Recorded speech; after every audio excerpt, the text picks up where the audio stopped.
From the plains of Macedonia to the deserts of Persia, from the pyramids of Egypt to the gates of Babylon, Alexander the Great carved his name into the heart of the ancient world. His empire, the largest of its time, was built on speed, strategy, and sheer will. But when he turned east, toward India, he met something he had never faced before, resistance not of weakness, but of unmatched courage in colossal civilizations.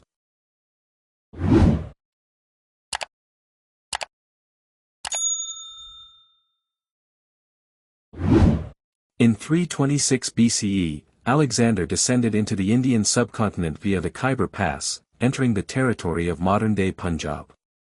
This was a land steeped in spirituality, scholarship, and warfare. City-states, republics, and mighty empires flourished here, each with distinct political systems and military traditions. India was no stranger to invaders, but it was also no easy conquest. On the banks of the River Hydaspes, near present-day Jhelum, Alexander faced King Porus, ruler of the Paurava kingdom. Porus was no minor chieftain, he commanded an elite army that included chariots, infantry, cavalry, and most fearsome of all, war elephants. These giant beasts towered over the Macedonian phalanx, wreaking havoc on the battlefield. Though Alexander ultimately claimed victory through tactical brilliance and deception, Porus's valor turned him into a legend. Even the conqueror himself was moved.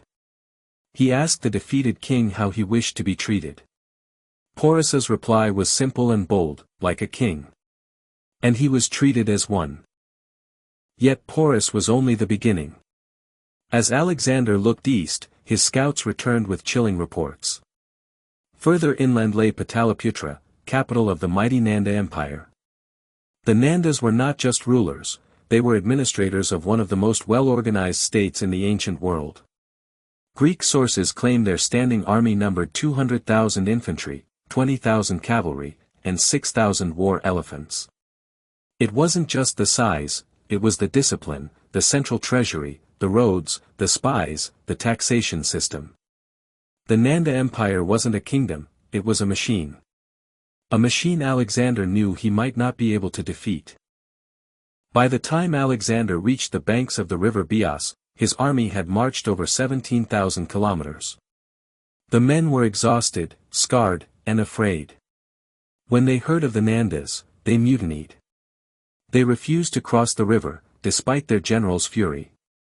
Even the gods, it seemed, had marked India as a boundary. Alexander wept, not for fear, but because he knew his conquest had reached its natural limit. As Alexander turned back, new threats emerged. Tribes like the Malavas, the Shudrakas, and the Cathians harassed his retreat.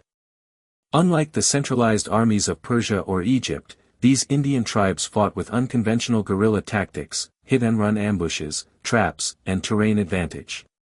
They weren't just resisting, they were punishing.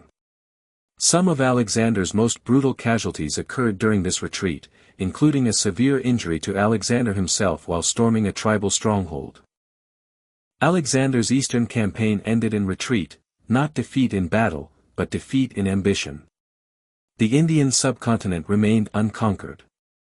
And within a few years, Alexander was dead. But from the ashes of his exit, India would rise stronger. Just decades later, Chandragupta Maurya, once a refugee in the shadow of the Nandas, overthrew them and built one of the greatest empires in Indian history, the Mauryan Empire. In the story of Alexander the Great, India is not a footnote, it is the climax.